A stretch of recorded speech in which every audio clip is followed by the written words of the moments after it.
What if the most dangerous criminal in America wasn't hiding in a city, but alone, deep in the wilderness? No phone, no electricity, just silence and rage. In the mid-1990s, far beyond paved roads, a small wooden cabin sat buried in wilderness. No running water, no power, no neighbors, just a wood stove, a cot, stacks of book sand. A man the nation feared. For years, he was known only as the university bomber. His packages arrived without warning.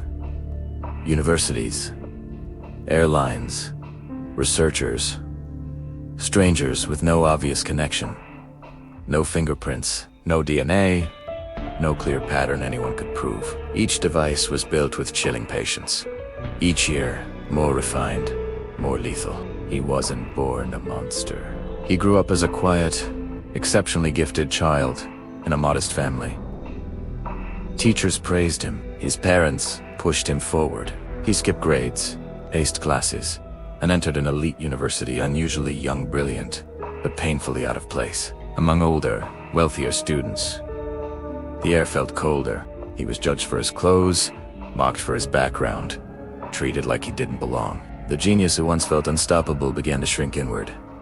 He stopped talking, stopped smiling, stopped trusting. He became isolated, angry, and obsessed with the idea that society was built to humiliate and control people like him. Around this time, he was pulled into a psychological study run by a powerful professor. The work sounded academic on paper, but in practice it was harsh and humiliating. Participants were pressured, confronted, and emotionally attacked while their stress responses were monitored. They were forced to watch recordings of those sessions again and again, so moved on. Divente. Something inside him tightened like a knot that would never loosen. Years later, he earned advanced degrees and even took a prestigious teaching job.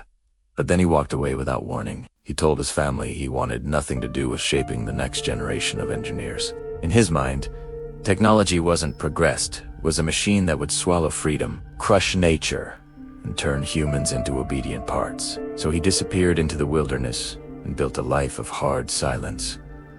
A small cabin, a typewriter, tools, chemicals, notes, disguises, endless pages of writing, a mind that never stopped arguing with the modern world. Then the packages began. At first, investigators didn't know what they were looking at, just scattered attacks that felt random, but patterns surfaced. Similar construction, careful craftsmanship, a strange focus on universities and airlines. For years, he stayed invisible, always a step ahead, leaving the FBI with nothing but dead ends and frustration. One day, a witness briefly saw a man placing a package near a computer store. A hood, sunglasses, a mustache. A sketch went out nationwide. And then, suddenly, the bombings stopped. Years of silence followed. The country exhaled, but investigators knew it wasn't over. They believed he was improving his craft in the shadows. They were right. When he returned, the devices were more sophisticated, more devastating. And then came the letter scold. Calculated messages sent to major newspapers. For the first time, he made a demand: publish his long manifesto, and he would stop. Then Nathan argued. Publish it, and you reward terror. Refuse, and you risk more lives. In the end, the manifesto went public and millions read his opening line like a curse. The industrial age, he claimed, had ruined the human race. Technology, he warned, would destroy freedom. The system must fall. But the manifesto did something he never intended. It revealed him. A family member recognized the phrasing, the logic, the familiar word choices, arguments that sounded like the same voice from years of letters and conversations. The similarities became impossible to ignore. With the heart split in two, the family gave the information to investigators. Agents quietly moved in. They watched the cabin, waited for the right moment. Then, on an ordinary day, a knock came at his door, simple, harmless, almost casual. He opened it, and the ghost became a man. Inside the cabin, investigators found what they'd chased for years. Bomb components, detailed plans, thousands of pages of journals, some coded, some blunt, all pointing to the same truth. There was even a ready-to-send device tucked away, waiting for a new victim. He was arrested. This time, there was no escape into the trees.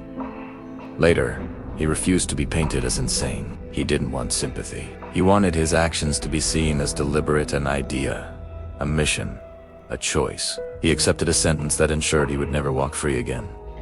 Behind bars, he kept writing. He argued with the world. He attracted admirers, people who praised his intelligence, people who romanticized his isolation, people who wanted the legend more than the truth. But his private writings showed something darker than ideology. This wasn't only about society. This wasn't only about technology. It was also about anger, about revenge fantasies, about the pleasure of control, about the cold satisfaction of causing pain. In the end, he left behind a disturbing lesson. Many people feel frustrated with modern life, and many fear what technology can become. But most people don't kill. Ideas can explain a person. They cannot excuse them. And this was the story of a mind that chose destruction and stayed with that choice until the very end.